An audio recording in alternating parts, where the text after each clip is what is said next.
جسم سے اگر روح نکل جائے تو جسم مٹی کا ڈھیر رہ جاتا ہے۔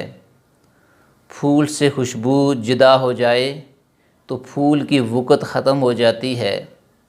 ساز سے آواز جدا ہو جائے تو اس ساز کی اہمیت نہیں رہتی۔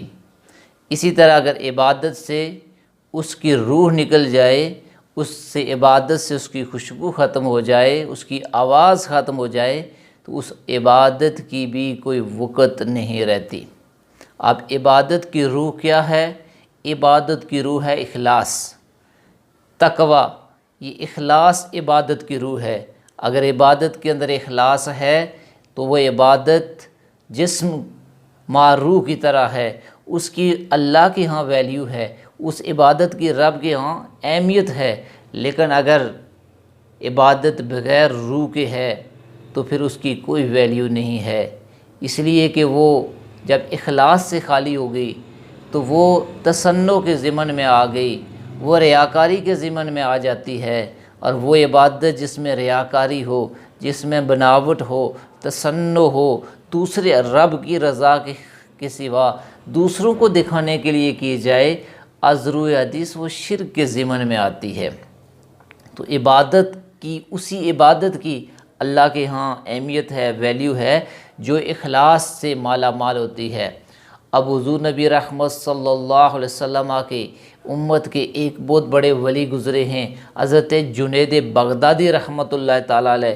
آپ فرماتے ہیں کہ انہوں نے ایک بڑے مجمع میں وعظ کرتے ہوئے کہا، اخلاص میں نے ایک حجام سے سیکھا ہے، اور وہ اس طرح سیکھا ہے کہ میں مکہ معظمہ کی گلیوں میں پھر رہا تھا، ایک حجام کی دکان پہ پہنچتا ہوں اور وہ ایک آدمی کی حجامت کر رہا ہے۔ میں نے اسے کہا، آپ اللہ کے واسطے میری بھی حجامت کر دیں۔ کہتے ہیں اس نے جس آدمی کی حجامت کر رہا تھا، جس کے بال کاٹ رہا تھا، اس کو اس نے چھوڑ دیا اور میری حجامت اس نے کی۔ جب وہ میری حجامت کر چکا تو میں جب اٹھا تو اس نے مجھے ایک پڑیا تھمائی میرے ہاتھ میں، جس کے اندر کچھ اشرافیاں تھیں۔ میں نے کہا، بھائی یہ کیا ہے؟ اس نے کہا، یہ لے جاؤ، اپنی ضرورت پوری کرو۔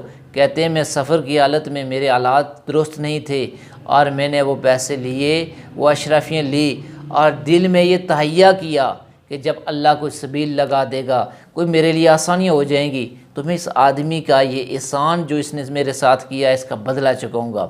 کہتے ہیں جب میں بغداد آگے چلا، کچھ عرصہ گزرنے کے بعد مجھے بصرہ کا میرا ایک دوست ملتا ہے، اس نے مجھے کچھ اشرفیاں دی، تو میں نے وہ اشرفیاں جب میرے ہاتھ میں آتی ہیں، مجھے اپنا وہ عہد یاد آیا جو میں نے اپنے دل کے ساتھ کیا تھا کہ مجھے جب حالات درست ہوں گے تو اس کا احسان کا بدلہ چکاؤں گا۔ کہتے ہیں میں اس کی تلاش میں نکلا، تلاشے بھی سیار کے بعد جب میں اس کے پاس پہنچتا ہوں، میں نے جا کر وہ اشرفیاں جب اس کو تھمائی، اس نے کہا، یہ کیا ہے؟ میں نے اسے وہ بات یاد دلائی۔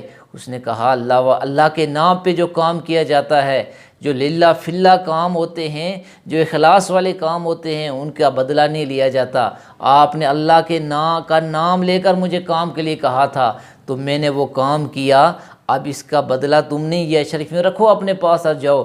کہتے ہیں مجھے اس وقت سمجھ آئی، اخلاص یہ ہوتا ہے کہ جو کام رب کی رضا کے لیے کیا جاتا ہے، کسی سے داد و عیش اس کی طلب نہیں کی جاتی، اس کا معاوضہ طلب نہیں کیا جاتا۔ تو یہ اللہ والے تھے جنہوں نے اپنی زندگیاں اخلاص کے ساتھ گزاری، خلوص کے ساتھ گزاری۔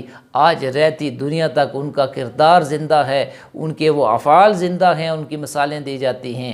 تو جب تک عبادت کے اندر خلوص ہوتا ہے، اس عبادت کی رب کے ہاں بھی ویلیو ہوتی ہے، اور اللہ اور اس کے رسول صلی اللہ علیہ وسلم اس کو پسند کرتے ہیں۔ اس لیے ہمیں عبادات کے اندر اخلاص کے ساتھ عبادت کرنی چاہیے، اور اگر اخلاص سے ہٹ کر وہ عبادت ہوگی تو اس کی رب کے ہاں کوئی ویلیو نہیں ہے، وہ ہماری محض پریکٹس ہے، وہ ہماری محض جو ہے وہ ورزش ہے، اس کے سوا اور کچھ نہیں ہے۔ اللہ ہم سب کو اخلاص کی دولت سے مالا مال